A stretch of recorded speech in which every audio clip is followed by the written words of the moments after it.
ఏంటి అసలు పవన్ కళ్యాణ్ ఇన్స్టాగ్రామ్ మొత్తం ఫీమేల్ ఫాలోయింగ్ ఎక్కువ కనబడుతుంది ఏంటి? ఎవరికోండి మరి నేను చూసాను ఫాలోవర్స్ అందరినీ. అయ్యా నాకు అంత లేదండి బాబు. రాజు గారు మీరు హ్యాండిల్ చేస్తున్నారు కదా, ఫాలోవర్స్ అందరూ అమ్మాయిలు ఎక్కువ ఉన్నారా అబ్బాయిలు ఎక్కువ ఉన్నారా? ఏం చెప్పారు? లేదు నేను నాకు ఎవరికి రాలేదు, నా వరకు అయితే ఎవరు రాలేదండి. నేను నిజంగా ఊరుకోండి, అమ్మాయిలు అందరూ ఫాలోయింగ్ ఎక్కువ అవుతుందండి. ఏంటి సంగతి? నేను చిన్నపిల్లండి మేడం, 23 కదా నాకు. ఇంకా లేదు, ఏ హోప్స్? నన్ను బతకనివ్వండి మేడం. అమ్మ బాబాయ్, ఏదో వాళ్ళ అభిమానం, సపోర్ట్ చేస్తున్నారు కదా, మనం ఎంకరేజ్ చేయాలి కదా. జస్ట్ అభిమానం అంటే అంత బాగుంది కానీ ఏదో హోప్ పెట్టుకున్నారు. అంటే అభిమానం, మీ గేమ్ మీద చాలా హోప్ పెట్టుకున్నాం, మిమ్మల్ని ఎంకరేజ్ చేస్తున్నాం కదా, సపోర్ట్ చేస్తున్నాం కదా. గేమ్ మీద ఇతని మీద గేమ్ మీదే గేమ్ మీదే గేమే గేమే.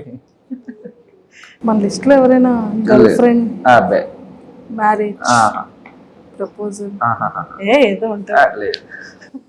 ఏ ఆర్మీ బిఫోర్ వరకు లవ్ స్టోరీ ఉందని విన్నానే. అది ఉంటే బ్రేకప్. అది బ్రేకప్ ఎలా? అది మొత్తం చాలా పెద్ద స్టోరీ అండి బాబు. అది పెద్ద స్టోరీ అయిందండి బాబోయ్. ఎందుకండి? అంటే స్టోరీ అంటే ఏముండదు. ఫర్ సపోజ్ ఓకే, ముందు అటు నుంచి అప్రోచ్మెంట్ అనేది అటు నుంచే జరిగింది. నేను అప్పుడు బిజీగా ఉన్నాను. ఇప్పుడు ఈ కోచింగ్, ఇప్పుడు డాడీ కోసం ఏదైతే మనం ఈ ప్రొఫెషన్లోకి అడుగు పెట్టేటప్పుడు నేను అది ఆ డెడికేషన్లో ఉన్నప్పుడు ఓకే, సమ్ వాట్ నా ఫ్రెండే, చిన్నప్పుడు ఫ్రెండ్, నాకు తెలియదు, అంత పరిచయం లేదు, చిన్నప్పుడు ఫ్రెండ్ అని తెలుసు. సో అలా అలా నార్మల్గా మాట్లాడుకోవడం జరిగింది. నార్మల్గా అలా రోజు అలవాటు పడిపోయాం. బాగా అలవాటు పడిపోయిన తర్వాత ఒక రోజు ఎక్స్ప్రెస్ చేసింది ఎలా అంటే, లేదు అవ్వదు, మనకు అంత సినిమా లేదమ్మా, నన్ను నువ్వు తట్టుకోలేవు, మా అమ్మాయి నన్ను తట్టుకోలేదు, నిన్నే తట్టుకుంటా అని చెప్పి ఫస్ట్ అవాయిడ్ చేసేసాను నేనే. తర్వాత లేటర్ బాధ అనిపించింది, ఎందుకు ఇలా, తను మంచిదే కదా అది అని చెప్పి. అన్ఫార్చునేట్గా జరిగింది వెంటనే నేను ఇలా యాక్సెప్ట్ చేసిన వెంటనే ఇలా ఒక 1-2 monthsలో నాకు ఇలా వచ్చేయడం జరిగింది అనమాట ట్రైనింగ్. సో నేను ట్రైనింగ్కి వెళ్ళిపోవాల్సి వచ్చింది.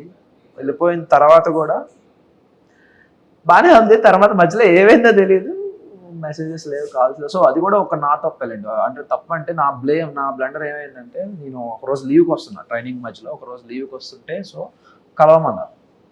ఇలా కలవండి మా ఇంట్లో వాళ్ళని, ఇలా మా మావయ్యని కలువు అని అంటే, యా నేను ఓకే దాన్ని ఏమైనా కలుద్దాం ఓకే అని చెప్పి కలుద్దాం అని చెప్తే, ఆవిడ ఆ రోజు నేను ఫ్లైట్ నైట్ దిగితే, ఆ రోజు నైట్ టైం అయింది కదా, వద్దు బాబు అన్నారు. తర్వాత మరుసటి రోజు నాకు ప్రాక్టికల్ ఎగ్జామ్స్ ఉన్నాయి. ఆ ప్రాక్టికల్ ఎగ్జామ్స్ చూసుకొని అది కూడా 6-7 అయిపోయింది. ఇప్పుడు అక్కడ నుంచి 50 kilometers డ్రైవ్, నైట్ 9 అయిపోతుందమ్మా, రేపు మార్నింగ్ రా అంటే, ఓకే సార్, నాకు నైట్ రేపు ఆఫ్టర్నూన్ నాకు 3 ఫ్లైట్, నేను మార్నింగ్ వచ్చి మిమ్మల్ని కలుస్తానని చెప్పి మార్నింగ్ రెడీ అవుదాం అనుకుంటే, సో అక్కడ వెదర్ నాకు ట్రబుల్ ఇచ్చింది అనమాట. అక్కడ కలకత్తాకి వెళ్ళాల్సిన ఫ్లైట్ వేరే సమ్ సోర్సెస్ వల్ల ఫ్లైట్ ప్రీపోన్ లా అయింది. టైమింగ్ సరిగ్గా నాకు కనెక్ట్ అవ్వలేదు, సెట్ అవ్వకపోవడం వల్ల నేను ఇంకా ఫాస్ట్ ఇంకా ఇది సెట్ అవ్వదు, నేను కాల్ చేసి మాట్లాడదాం అని చెప్పి చేస్తుంటే కాల్ రీచ్ అవ్వలేదు వాళ్ళకి. తర్వాత వెళ్ళిపోయిన తర్వాత ఇలా కాల్ చేసి ఇలా చెప్తుంటే వాళ్ళు అన్నారనమాట. దాని తర్వాత కూడా ఓకే పర్లేదు, నెక్స్ట్ టైం వచ్చినప్పుడు కలుద్దాం అది అంది. తర్వాత అప్పటి నుండి ఇంకా మరి రెస్పాన్స్ లేదు, నా మెసేజ్కి అట్లకి ఏం రిప్లై లేదు, ఏమి లేదు. సరే మేబీ ఏమో ఇంట్లో ఉంది ఇక్కడ కళ్ళంటే వాటర్ వచ్చాయి ఇప్పుడు ఎందుకు అవన్నీ. అంటే నేను ఎలా ముందు చాలా అరగంట ఉండేవాడు మనిషిని అసలు. ఓకే బేసిక్గా నాతో మంచిగా మాట్లాడితే ఓకే, మాట్లాడకపోయినా నేనేం వేరే వాళ్ళ గురించి బేసిక్గా ఆలోచించాను. ఎందుకంటే నా గురించి నేను ఆలోచించడానికి నాకు టైం సరిపోదు, అంత ఆలోచించుకుంటా నా గురించి. సో వేరే వాళ్ళ గురించి ఆలోచించే పర్సన్ కాదు బేసికల్గా. సో అలా ఈ మనిషి గురించి ఆలోచించి ఏమైంది అసలు ఏంటి అనే క్వశ్చన్కి ఒక స్టేజ్లో అర్థమైంది, ఇంట్లో మేబీ ప్రెషర్ ఏదైనా పెట్టారేమో, మేబీ ఇంట్లో లాక్ అయ్యిందేమో అని ఎక్స్పెక్ట్ చేసి ఓకే కాలేజ్లో జాయిన్ అవుతారు కదా, కాలేజ్లో జాయిన్ అయిన తర్వాత ఎవరైనా ఫోన్ తీసుకొని మెసేజ్ చేస్తుందని చెప్తే వేరే వాళ్ళ ద్వారా కాలేజ్లో జాయిన్ అయిందని కూడా తెలిసింది. కాలేజ్ జాయిన్ అయింది కదా ఇంకా మెసేజ్ రాకపోవడం ఏంటంటే, నేను మా ఫ్రెండ్స్కి వాళ్ళందరికీ ఫోన్ చేశారు, ఎలా ఉంది ఏది కథ అని చెప్పి నేను ఎంక్వైరీ చేసి తీరా వాళ్ళ క్లాస్లో ఒక ఫోన్ నెంబర్ 4 రోజులు తపస్సు చేసి ఒక ఫోన్ నెంబర్ పట్టుకొని ఫోన్ చేస్తే, ఆవిడ ఫోన్ ఇస్తే నేను తర్వాత మాట్లాడతానని చెప్పి. తర్వాత ఒక స్టేజ్లో నేను ఇంటికి వెళ్ళాను. నాకు లీవ్ దొరికిన వెంటనే ఎప్పుడైతే నాకు ట్రైనింగ్ అంతా అయిపోయిందో దాదాపు ఒక 8 months తర్వాత నాకు లీవ్ దొరికింది. 8 months వరకు లేదు, 8 monthsకి లీవ్కి వెళ్ళిన తర్వాత వాళ్ళ ఇంటికి వెళ్ళాను. ఇంటికి వెళ్తే వాళ్ళ డాడీ వాళ్ళు అవ్వదు అసలు ఇంట్లో కూడా రాకనివ్వదని చెప్పి బయటికి పంపించేశారు. సో ఓకే నో ప్రాబ్లం అని చెప్పి నేను సైలెంట్ అయిపోయాను. తర్వాత విషయం ఏం జరిగింది, ఒక 3-4 months తర్వాత వాళ్ళ డాడీకి నేనే ఫోన్ చేశాను. ఏంటంటే అప్పుడు టైం పాస్ కోసం అని చెప్పి నా కాంపిటేటివ్ బుక్స్ అని చెప్పి తనకు పంపించేసాను.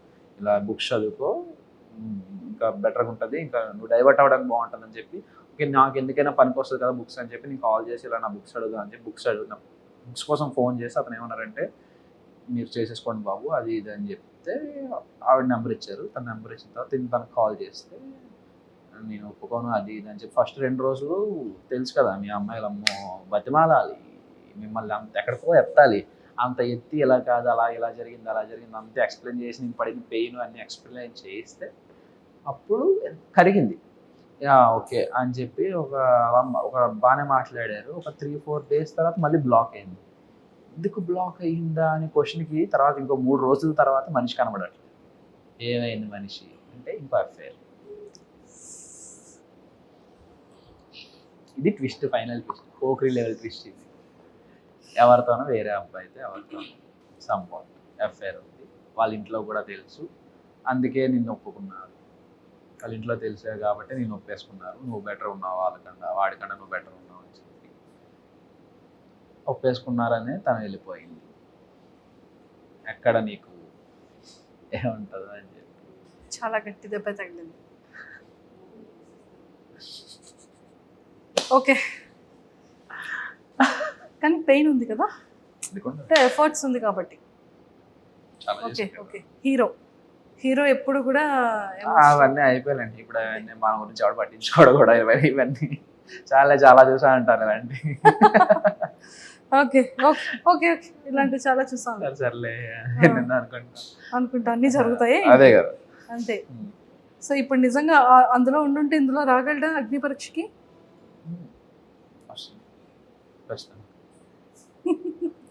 Super. Whatever past is past, కానీ ప్రెసెంట్ ఎంత బాగుంది. సో అయితే అప్లికేషన్స్, పోస్ట్ లెటర్స్, కార్డ్స్ అన్ని కూడా ఇంక డైరెక్ట్గా పంపించవచ్చు. అయితే పంపించవచ్చు.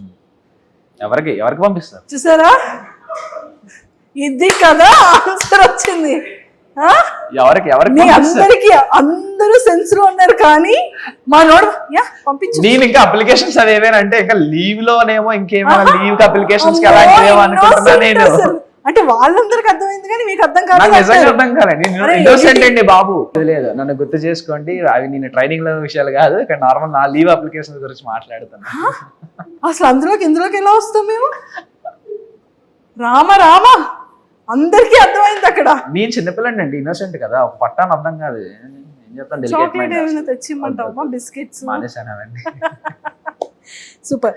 సో ఫైనల్ గా అప్లికేషన్స్ అన్నిటికీ కూడా రాజు, అప్లికేషన్స్ అన్ని కూడా లైన్ లో పెట్టమ్మా. డన్. సో మరి నాగమామకి తగ్గట్టు ఇంకొక మన్మధుడు బిగ్ బాస్ హౌస్ లోపలికి వెళ్ళబోతున్నాడు. అయితే ఎవరు కనీసం చూడండి కూడా చూడరు నన్ను. సో మొత్తానికి అయితే లోపల హౌస్ లో స్క్రీన్ ప్రెజెన్స్ ముందు మనం ఎవరం కనబడం నాగమామ ముందు. నాగమామ ఇస్ ఆల్వేస్ రాకింగ్ ఖచ్చితంగా కదా. సో జడ్జెస్ గురించి అండ్ బ్యూటిఫుల్ యాంకర్ శ్రీముఖి గారి గురించి ఏం చెప్తారు? చాలా సపోర్టివ్. అసలు మినిమం అంత సెలబ్రిటీ లెవెల్లో ఆఫ్ జడ్జింగ్లో ఉన్న, జడ్జిమెంట్ లెవెల్లో ఉన్న, జడ్జెస్గా ఉన్న అంత లెవెల్ ఆఫ్ యాటిట్యూడ్ ఎవ్వరు చూపించేవారు. అందరూ చాలా క్లోజ్గా ఉండేవారు, నీట్గా మాట్లాడేవారు, వచ్చి కనబడగానే హాయ్ చెప్పేవారు. హాయ్ అమ్మ ఎలా ఉన్నావు, బాగుంది, డ్రెస్ బాగుంటే బాగుందని చెప్పేవారు, అన్నీ మాట్లాడారు. శ్రీముఖి గారు అయితే పక్కకు వచ్చి కూర్చొని అన్ని మాట్లాడేవారు, అన్నీ చెప్పేవారు. అదే ఎలా కాదు, ఇంకా బెటర్గా ఉండండి, ఇంకా బాగుంటుంది, మీ ఫ్యూచర్ బాగుంటుంది, మీకు అందరికీ ఛాన్సెస్ వస్తాయి అని చెప్పి శ్రీముఖి గారు కూడా మంచి మాకు అందరికీ బూస్టప్ ఇచ్చేవారు. మాత్రం ఎవరైనా టాస్క్ ఏదైనా ఫెయిల్ అయ్యి డల్ అయినా వెంటనే సపోర్ట్ చేసి ఎలా కాదు ఇంకా బెటర్ చేస్తావు అని చెప్పి సపోర్ట్ ఇచ్చి. అభిజిత్ గారు చాలా మంచివారు.